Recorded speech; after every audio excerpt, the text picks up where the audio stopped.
जय जगन्नाथ बंधुगण आपण मानक स्वागत मोर ही चैनल को। बंधुगण 18 जनवरी 2025 शनिवार माघ मास कृष्ण पक्ष पंचमी दिन गोटे गिना सोरिष तेल करनियंतु एही छुट्ट एवं महान उपाय। यह द्वारा आपणको आपणकर समस्त मनस्कामना पूरण निश्चय रूप से हेब। समस्त दोषरु आपणको मुक्ति मिलिब एवं आपणको जीवन में एते धन आसीब जे आपण ताहाकू संभाली पारिबे नाही। भगवान शनिदेवଙ୍କ आशीर्वादरु संपूर्ण वर्ष सारा आपणको जीवन में धनर वर्षा हेब। जेउपरि कि आपण माने समस्ते जानिछंती जे 18 जनवरी को माघ मास शनिवार पंचमी पड़ुअछि। एही कारणरु एही दिनटी बहुत खास अटे। आउ शनिवार दिन रे आपणको मात्र एही गोटे गिना सोरिष तेलर उपाय को आपणको करिबा पई पड़िबो। नचेत आपण एही उपाय को अन्य कौनसी दिन रे करि परिबे नाही। एही उपायटी एते खास अटे जे जदि आपण एही उपायटी को सठिक मुहूर्त रे सठिक अनुसारे सठिक विधि विधान अनुसारे एही गोटे गिना सोरिष तेलर उपाय को आपण करि नेउछंती तो मानि करि चलंतु भगवान शनिदेवंकर आशीर्वादरु आपणको जीवन रे ता केते भी बड़ दुख हेउना काहेकि सेथिरु आपणको मुक्ति निश्चय रूप रे मिलि जिवो एवं आपणकर जेकोसी भी मनस्कामना हेउना काहेकि ताहा आपणकर निश्चय रूप से पूरण होई जिवो। जदि आपण चाकरी पाई प्रस्तुत हेउथले ताहले आपणको चाकरी निश्चय रूप से प्राप्ति होई जिवो। आपणकर बंद पड़ी जाइतिबा व्यापार व्यवसाय पुणी थरे आरंभ हेबा पई लागिवो। जेउ रोगर आपण बहुत दिनरु असुविधारे रहुतले परेशानी रे रहुतले सेही रोगरु आपणको निश्चय रूप से मुक्ति तो मिल जिवो। जेउ रोग पाई आपण बहुत दिन धरी चिंतित रहिथिले सेही रोगरु आपणको निश्चय रूप से मुक्ति मिल जिवो। तेबे फ्रेंड्स आउ डेरी न करी चलंतु आरंभ करिबा सेही उपाय गुड़िक संपर्क रे। ता पूर्वरु आपण माने जदि आपण प्रथम थर पाई हमर एही चैनल रे वीडियो देखुचंती ताले चैनल टी को सब्सक्राइब करि नियंतु एवं तळे आसुतबा कमेंट बॉक्स रे जय शनिदेव निश्चय रूप से आपण लिखि दियंतु। तेबे बंधुगण एबे चलंतु आरंभ करिबा प्रथम उपाय संपर्क रे। तो फ्रेंड्स जदि आपणको जीवन रे गरीबी भली समस्या लगातार आपणकर बढ़िबा पई चलीछि बढ़िबा को लागुछि आपणको जीवन रे आपणकर जीवन रे धन जनित समस्या रे परेशान रहउछंती बहुत चिंता रे रहउछंती तेबे आपण शनिवार दिन सोरिष तेल रे एक गिना रे गुटिए लवंग पकाई करी एही छोट उपाय को आपण करि नियंतु। एही उपाय को आपण करिबा परे निजे ही देखिबे जे राताराती आपणकर गरीबी भली समस्या दूर निश्चय रूप से होई जिवो। एहा सहित शनिदेवंकर आशीर्वादरु एवं कृपारु आपणको केबे भी आपणको जीवन रे गरीबी समस्यार सम्मुखीन हेबा पई पड़िबो नाही। तेबे फ्रेंड्स देखंतु सबुदिनर वीडियो परि आजिर वीडियोटी मध्य बहुत खास हेबा पई जाउछि।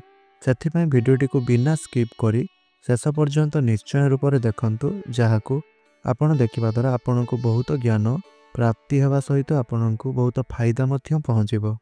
तेबे बंधुगण एही उपायटी को आपणको शनिवार दिन संध्या समय रे करिबा पई हेबो। आपण अन्य समय रे मध्य करि परिबे किंतु संध्या समय रे करिबा बहुत भलो रहिबा आपणको पई। तेबे फ्रेंड्स एही उपायटी करिबा पई आपणको शुद्ध सोरिष तेल नेबा पई पड़िबो। आपणको गुटिए पात्र रे अल्प किछि नेबा पई पड़िबो। आउ जदि आपणको पाखरे लुहार कोनोसी पात्र अछि ताहले आपण सेथिरे मध्य नै पारिबे। सेथिरे नेबा आपणको पई आहुरी फलप्रद रहिबो।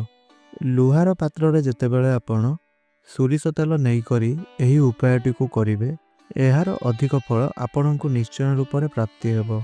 जल्दी आपणकर पूजा मध्य सफल हेबो। तेबे आपणको गुटिए गिना रे अल्प तेल नेबार अछि आउ सेही तेल रे आपणको गुटिए भल लवंग पकाइबार अछि जहा कि भांगी जाई नथिबो संपूर्ण रूप से भल थिबो। सेही लवंग आपणको सेही गिना रे पकाइबार अछि।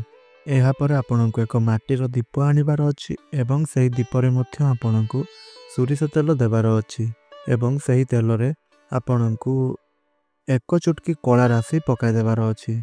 तापरे सेही गिना जेउ गिना रे आपण सोरिष तेल एवं लवंग पकाइछंती तो आपणको सेही गिना एवं सेही दीपटी को नै करी आपणको शनिदेवंकर मंदिर को जिबार अछि आउ संध्या समय रे ही जिबार अछि।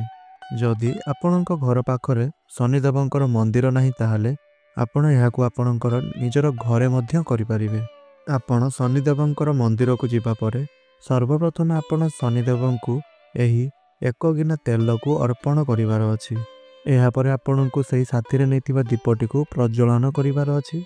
ଏହାପରେ ଆପଣ ଯେଉଁ ଗିନାରେ ଆପଣ ତେଲ ନେଇକରି ଯାଇଥିବେ ସେହି ତେଲକୁ ଆପଣ ଶନିଦେବଙ୍କର ଚରଣକୁ ଢାଳିବେ।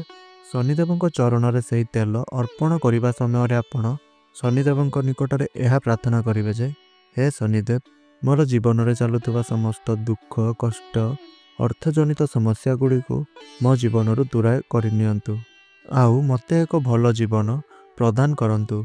ଏହିଭଳି ଆପଣ ଶନିଦେବଙ୍କ ପାଖରେ ପ୍ରାର୍ଥନା କରି ସେହି ଦୀପଟିକୁ ଆପଣ ପ୍ରଜ୍ୱଳନ କରିନେବେ। ଏତିକି ଉପାୟ କରିଦେବା ଦ୍ୱାରା ଆପଣଙ୍କୁ ଶନିଦେବଙ୍କର ଆଶୀର୍ବାଦ ଏବଂ କୃପା ଦୃଷ୍ଟି ପ୍ରାପ୍ତି ହୋଇଥାଏ। ତେବେ ବନ୍ଧୁଗଣ, ଏହି ଉପାୟଟିକୁ ଆପଣଙ୍କୁ ଶନିବାର ଦିନ ସନ୍ଧ୍ୟା ସମୟରେ କମ୍ ସେ କମ୍ ଥରୁଟିଏ ତ ନିଶ୍ଚୟ ରୂପରେ କରିବାର ଅଛି। ଆଉ ଏହି ଉପାୟଟିକୁ ମଧ୍ୟ ଆପଣଙ୍କୁ 3ଟି ଶନିବାର ପର୍ଯ୍ୟନ୍ତ କରିବା ବହୁତ ଫାଇଦାବାନ ହୋଇଥାଏ। ହେଲେ ଯଦି ଆପଣଙ୍କୁ ସେତିକି ସମୟ ନାହିଁ, ଆପଣଙ୍କର କିଛି କାର୍ଯ୍ୟ ରହୁଛି, ତାହେଲେ ଆପଣ କେବଳ ଏହି ଗୋଟିଏ ଶନିବାର ଅର୍ଥାତ୍ 18 ଜାନୁଆରୀ 2025 ମାଘ ମାସ କୃଷ୍ଣପକ୍ଷ ପଞ୍ଚମୀ ଦିନ ଆପଣ ଏହି ଉପାୟଟିକୁ କରିପାରିବେ ଏବଂ ଏହି ଉପାୟଟିକୁ କରି ଆପଣଙ୍କ ଜୀବନରେ ଚାଲିଥିବା ଦୁଃଖ, କଷ୍ଟ, ସମସ୍ୟା, ଧନ ଦାରିଦ୍ରତା, କରଜ ଭଳି ସମସ୍ୟା, ଆର୍ଥିକ ସମସ୍ୟା, ଏହିସବୁ ସମସ୍ୟା ଗୁଡ଼ିକୁ ଆପଣ ଦୂର କରିପାରିବେ।